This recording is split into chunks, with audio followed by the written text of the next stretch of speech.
Rogue One and the tie-in novel Catalyst have provided us with a pretty clear history of the development and construction of the first Death Star.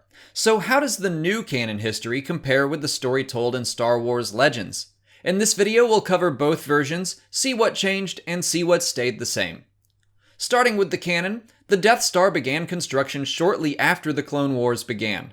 With the capture of Poggle the Lesser and the Geonosian plans, the Republic entered an arms race with the Separatists.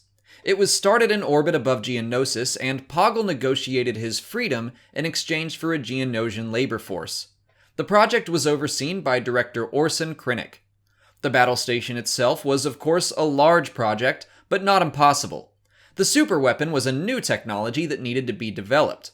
Ultimately, it was the weapon that would cause delay after delay in completing the Death Star. Galen Erso was responsible for many of those delays, but also eventually finished it. It took over 20 years for the station to be built. At some point, the construction was moved away from Geonosis, and the entire planet was sterilized. Wookiee slaves were used to replace the lost workforce. Star Wars Legends tells a fairly different version. The concept of a planet-like battle station was first envisioned 29 years before the Battle of Yavin by Wraith Sienar, who shared his idea with Wilhuff Tarkin, who was the commander of the Republic Outland Region's security force. Tarkin took the idea to Supreme Chancellor Palpatine and took credit for inventing it. Sienar's plans were combined with the Geonosian plans, and Sidious commanded Dooku and the Geonosians to begin construction. After the Clone Wars, the secret project continued under Imperial supervision. Bevel Limelisk was the overseer in Legends, and like Krennic, he faced hardships that dragged the construction out for over 19 years. But in this case, the delays were more logistical than technological. Things like labor union disputes and supply problems. If everything had gone smoothly, construction would have only taken 2 years.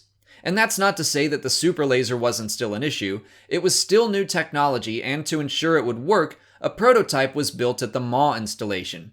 Construction in Legends relocated to multiple locations, including Geonosis and a prison planet called Despair. Slaves were still used in the workforce, including Wookiees. The biggest difference between canon and Legends is how the insanely long construction time was rationalized. Legends offered a number of problems that were all contributing factors, and while the same is technically true in canon, greater significance was given to the development of the superlaser. It was delayed by secrecy and the disgruntled Galen Erso. Legends also had to account for the Death Star prototype that was created for the Jedi Academy trilogy of books. While superlaser prototypes were built on a smaller scale in the canon book Catalyst, a full prototype of the station itself was never conceived.